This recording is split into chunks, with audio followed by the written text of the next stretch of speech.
Hello बच्चों, आज हम पढ़ने जा रहे हैं worksheet 33 of 10th class subject science. आज का पार्ट में हम वर्कशीट 33 करने वाले हैं। पहले इसमें चैप्टर हम कवर कर रहे हैं मेटल्स और नॉन मेटल्स। इसका टॉपिक है reaction of metals with acids. जब मेटल्स एसिड्स के साथ रिएक्ट करते हैं तो क्या होता है। तो देखिए, पहले मेटल जब डाइल्यूट एसिड के साथ मिलता है तो क्या बनाता है, सॉल्ट और हाइड्रोजन। ये याद रखना है आपको, जब मेटल रिएक्ट करता है एसिड के साथ तो क्या देता है, सॉल्ट और हाइड्रोजन। अब देखिए, अब कोई मेटल ले लिया हमने सोडियम, उसमें हमने डाला डाइल्यूट हाइड्रोक्लोरिक एसिड HCl, तो ये क्या बना रहा है, एक salt that is NaCl sodium fluoride और हाइड्रोजन गैस H2। ठीक है। और जिंक मेटल लिया है, ये S क्या है, ये S क्या बता रहा है, solid form.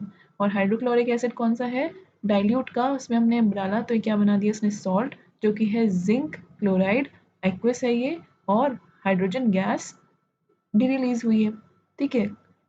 Copper does not react with hydrochloric acid, ये आपको एक्सेप्शन ध्यान रखना है, कॉपर हाइड्रोक्लोरिक एसिड के साथ रिएक्ट, डाइल्यूट हाइड्रोक्लोरिक एसिड के साथ रिएक्ट नहीं करता। क्लियर। अभी तक हमने क्या पढ़ा, हमने मेटल्स नॉन मेटल्स में एसिड्स के साथ कैसे, मेटल्स एसिड के साथ कैसे रिएक्ट करता है, पहला डाइल्यूट की बात कर रहे हैं, उसमें डाइल्यूट के साथ रिएक्ट करके सॉल्ट और हाइड्रोजन गैस रिलीज होती है। दो एग्जांपल्स देखिए, सोडियम हाइड्रोक्लोरिक एसिड के साथ मिलने के बाद क्या बना रहा है, सोडियम क्लोराइड NaCl और H2, और जिंक क्या बना रहा है, ZnCl2 और H2। कॉपर रिएक्ट नहीं करता, ये ध्यान रखना है।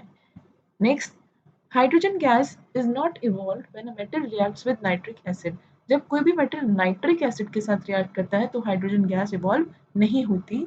इट इज बिकॉज, ऐसा होता क्यों है, स्ट्रॉन्ग ऑक्सीडाइजिंग, जो हाइड्रोक्लोरिक एसिड नाइट्रिक एसिड है दैट इज HNO3, वो क्या है, एक स्ट्रॉन्ग ऑक्सीडाइजिंग एजेंट है। मतलब उसमें वो उस ऑक्सीडाइजिंग, वो ऑक्सीडाइज करती है ऑक्सीजन को, ऑक्सीजन उसमें डालती है। ठीक है। It is oxidises H2, the H2 produced to water and itself get reduced to any other nitrogen oxides।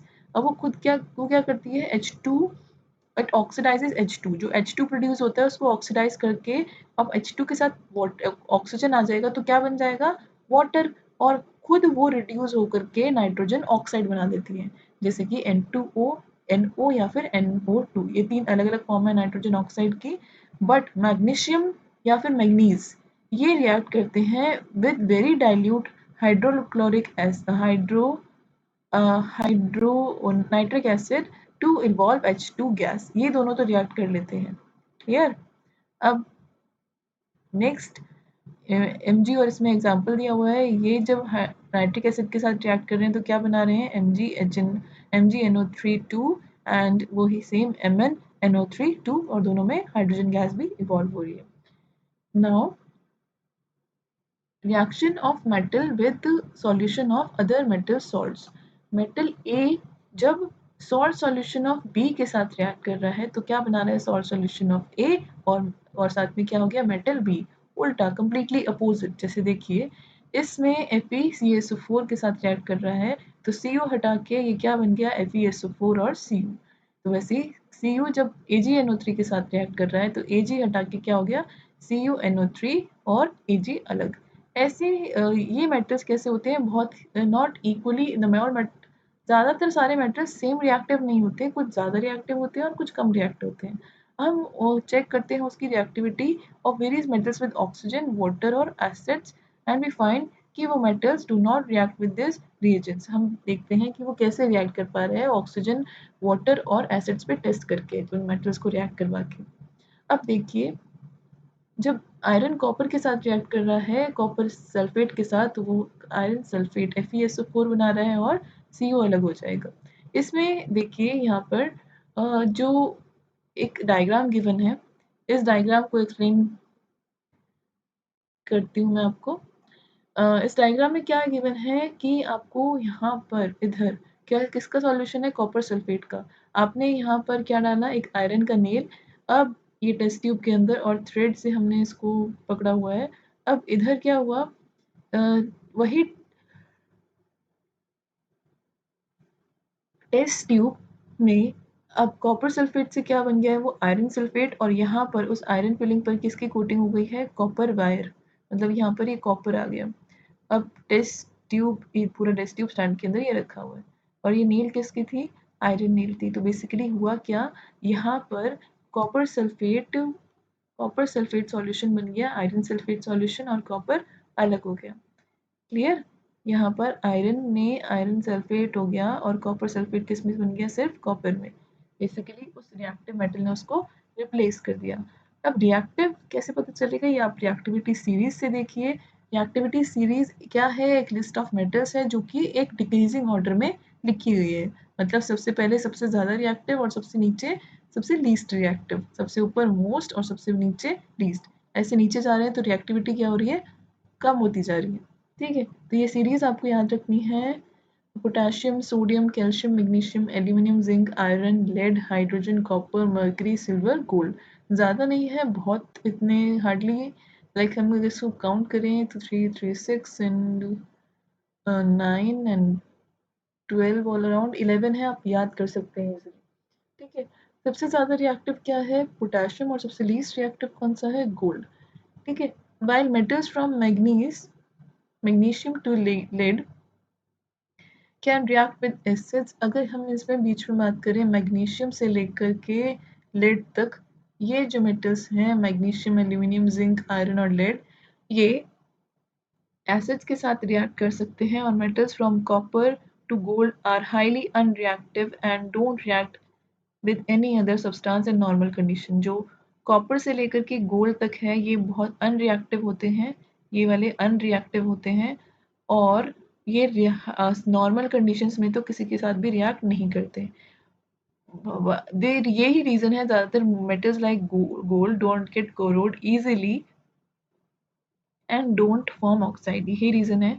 अगर आपसे कोई क्वेश्चन पूछे कि गोल्ड जल्दी से कोरोड क्यों नहीं करता, जंग क्यों नहीं खा लेता, कोरोड का मतलब, और वो ऑक्साइड क्यों नहीं फॉर्म कर लेता, क्योंकि वो नॉर्मल कंडीशंस में बहुत अनरिएक्टिव होता है, किसी भी सब्सटेंस के साथ रिएक्ट नहीं करता। This will be the reason, यही रीज़न होगा। वाइल मेटल जैसे कि जिंक, एल्यूमिनियम, मैग्नीशियम, कैल्शियम, ये क्या करते हैं, बहुत रेडिली ऑक्साइड, बहुत जल्दी से ऑक्साइड फॉर्म कर लेते हैं। और हाइड्रोजन एक नॉन मेटल है but still it has been included in the reactivity series as it helps in comparison of reactivity of metals. उसको रिएक्ट डाला गया है क्योंकि वो उसकी रिएक्टिविटी ऑफ मेटल्स को के कंपैरिजन को समझने में हमें हेल्प करता है। Clear? So let's proceed to the questions. Questions देखते हैं. Which gas is produced when dihydrochloric acid is added to the reactive metal? Write a chemical equation of zinc with dilute HCl. अब देखिए कौन सी gas release होती है, hydrogen gas, that is H2. ठीक है, H2 hydrogen gas release होती है। आप ऐसे लिख सकते हैं हाइड्रोजन, पूरा उसके वर्ड्स में hydrogen gas. Clear? Right a chemical reaction of zinc with dilute hydrochloric acid, ये हमने पढ़ा हुआ है इधर। देखिए ये आपको ये वाला रिएक्शन लिखना है, सेकेंड रिएक्शन, Zn और 2HCl, it will give ZnCl2 and H2. This ये आपका फर्स्ट आंसर में आ जाएगा रिएक्शन।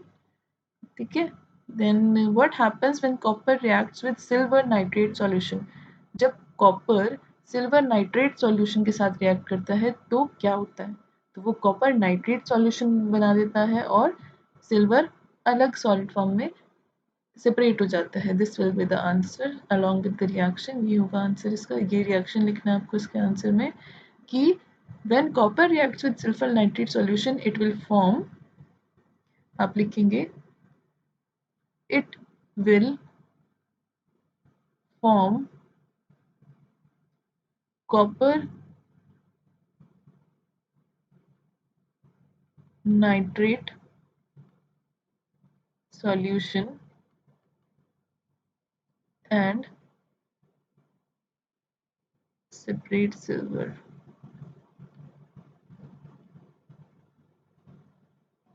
ठीक है, ये आप लिखेंगे और ये रिएक्शन भी इंक्लूड कर देंगे।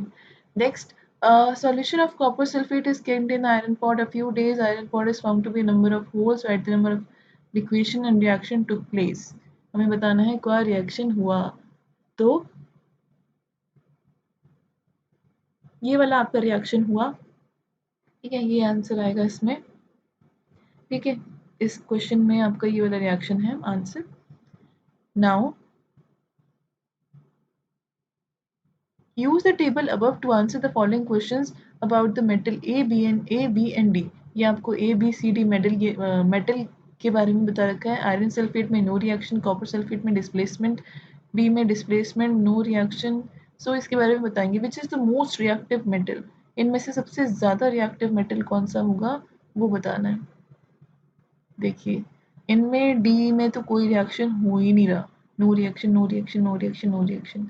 इसमें भी no reaction no reaction no reaction और सिल्वर नाइट्रेट में डिस्प्लेसमेंट, और इसमें डिस्प्लेसमेंट और नो रिएक्शन इसके बारे में बता ही नहीं रखा। एक के बारे में नो रिएक्शन एंड डिस्प्लेसमेंट। अब हम क्या करेंगे, अपनी रिएक्टिविटी सीरीज को देखेंगे। अगर वो कॉपर सल्फेट में कॉपर को डिस्प्लेस कर पा रहा है तो कॉपर कहाँ पर लाई करता है आपका नीचे, और दूसरा कौन सा था आयरन सल्फेट। आयरन सल्फेट कहाँ पर है आपका, आयरन है आपका कॉपर के ऊपर।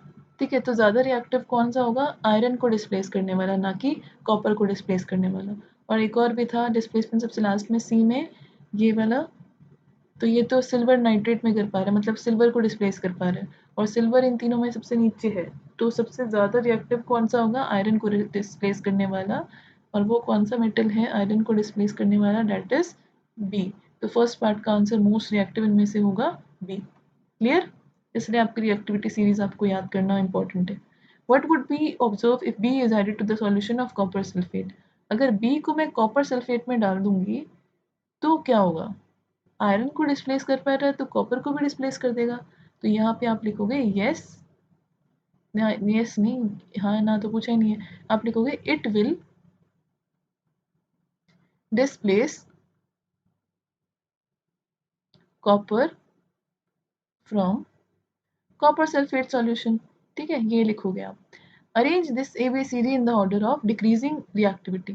सबसे ज़्यादा से सबसे कम में लिखनी है। अब सबसे ज़्यादा तो हमें पता है कौन सा है, बी। उससे कम ए होगा, उससे कम सी होगा, और सबसे कम डी, क्योंकि वो नो रिएक्शन सब में आ रहा है। क्लियर, आपको ये क्वेश्चंस क्लियर हो गए। अगर कोई डाउट हो तो प्लीज़ ज़रूर कमेंट सेक्शन में बताइए, मैं आपका डाउट ज़रूर क्लियर करूँगी। And thank you for watching.